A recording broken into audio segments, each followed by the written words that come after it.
Bismillahirrahmanirrahim. Assalamualaikum warahmatullahi wabarakatuh. Hadirin hadirat saimin saimat, pemirsa TV 9 rahimakumullah. Alhamdulillah wa syukurillah. Kita selalu senantiasa memanjatkan puji syukur kehadirat Allah Subhanahu wa taala. Allah yang Maha Rahman dan Allah Maha Rahim, yang selalu mencurahkan kasih sayangnya kepada seluruh umat manusia. Selalu mencurahkan kasih sayangnya yang tidak terbilang dan tidak terhingga. Sehingga Allah Subhanahu wa taala mewajibkan kepada kita untuk bersyukur, berterima kasih atas segala pemberian Allah kepada manusia. Salah satu pemberian Allah Subhanahu wa taala yang paling agung pada diri manusia adalah pemberian iman. Dan iman dibuktikan dengan pelaksanaan hukum-hukum syariah. Hukum syariah yang Allah tetapkan kepada kita adalah salah satunya ibadah pada bulan suci Ramadan yang disebut dengan ibadatus shaum. Ibadah saum sesungguhnya secara terminologi mengandung makna bahwa as-saumu bermakna al-imsak.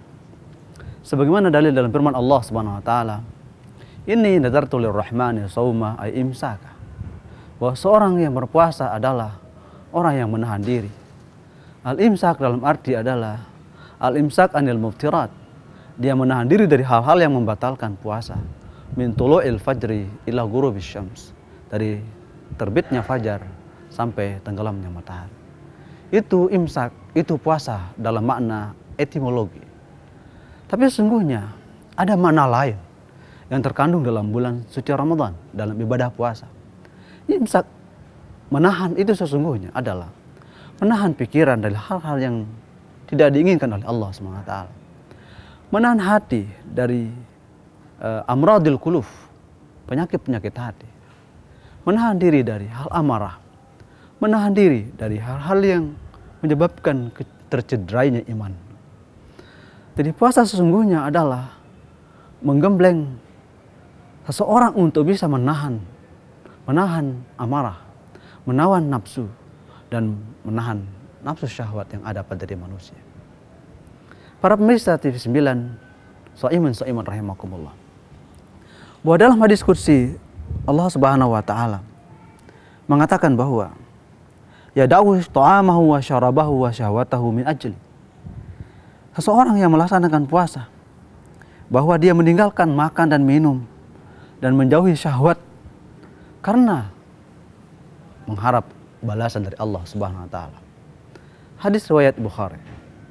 Ini artinya bahwa puasa, ibadah puasa bukan hanya menahan diri dari hal-hal yang membatalkan puasa semata, tapi menahan pikiran dari hal-hal yang terkeji, menahan hati untuk tidak berpaling dari mengingat Allah SWT, menahan seluruh anggota tubuh, anggota badan untuk tidak melaksanakan hal-hal yang dilarang oleh Allah SWT.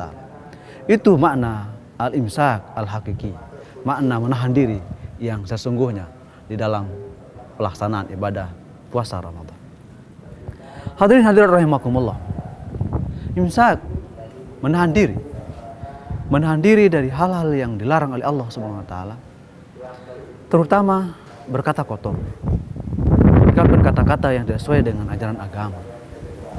Menahan tangan, menahan lidah untuk tidak mengganggu orang lain, sehingga orang yang tidak terganggu dengan lisan dan pikiran dan tindakannya, itu sesungguhnya yang disebut oleh Allah, oleh Rasulullah SAW sebagai orang Muslim yang sebenarnya. Al-Muslimu man salim al-muslimuna min lisani wa yadihi. Orang Muslim sesungguhnya adalah orang yang bisa selamat dari lidahnya dan dari tindakannya. Puasa salah satu urgensinya adalah bisa menahan diri dari hal-hal seperti itu. Shaimin shaimat, pemirsa rahimakumullah. Jika bangsa Indonesia, jika umat muslim bisa menahan amarah, bisa menahan diri, menahan nafsu, maka akan tercipta keharmonisan, akan tercipta salam, kedamaian pada diri manusia, kedamaian pada keluarga, kedamaian pada masyarakat, kedamaian pada berbangsa dan bernegara. Itu sesungguhnya yang ingin dikatakan oleh Allah SWT. Kata-kata tatakun itu artinya terpelihara, terjaga, terpelihara. Itulah dimensi makna imsak di dalam konsep berpuasa pada Ramadan. Hadirin rahimakumullah. Sehingga ibadah puasa yang begitu agung, seluruh amal ibadah semuanya diberikan ganjaran oleh Allah SWT sesuai dengan takaran dan ukurannya. Hanya ibadah puasa yang Allah tidak menentukan takaran dan ukuran puasa itu. Semua ibadah adalah untuk manusia itu sendiri, kecuali hanya untuk puasa. Itu saya yang memberikan balasan kepada orang yang melaksanakan ibadah puasa. Itu makna dari hadis qudsi yang Rasulullah SAW meriwayatkan. Artinya begitu fadilah puasa Ramadan, yang hanya satu-satunya amal ibadah yang Allah tidak memberikan ganjaran yang jelas kepada orang yang melaksanakan ibadah puasa. Allah berikan pahala ganjaran yang tidak terhingga. Wa ana ajzi bihi. Saya akan memberikan jelasan. Kalau ibadah puasa, ibadah yang lain, ibadah haji sudah jelas takaran pahalanya. Ibadah zakat, ibadah syahadah, ibadah salat, sudah ada takaran-takaran ibadah pahala yang diberikan oleh Allah kepada orang yang melaksanakannya. Tapi hanya ibadah puasa yang tidak diberikan takaran oleh Allah SWT. Apa garangannya puasa seperti itu?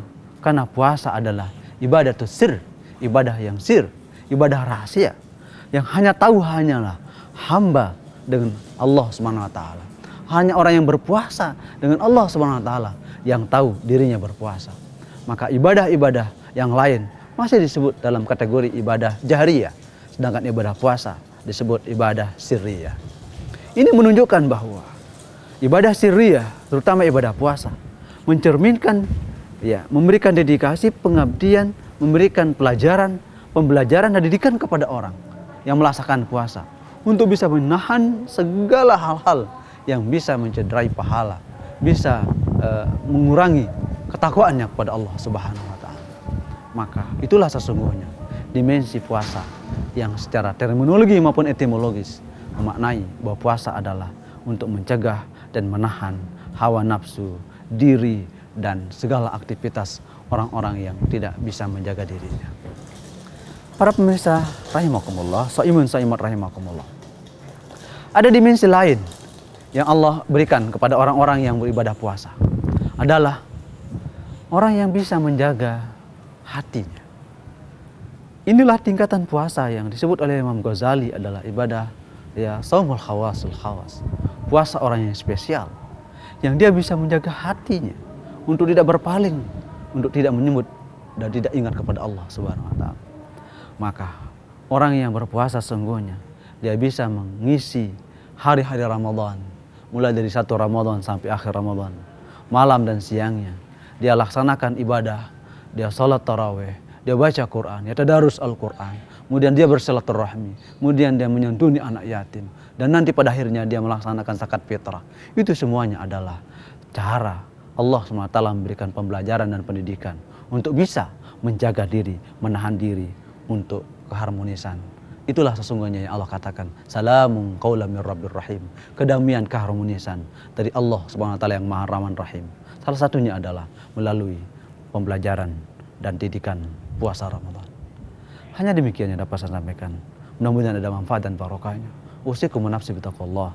Wassalamualaikum warahmatullahi wabarakatuh.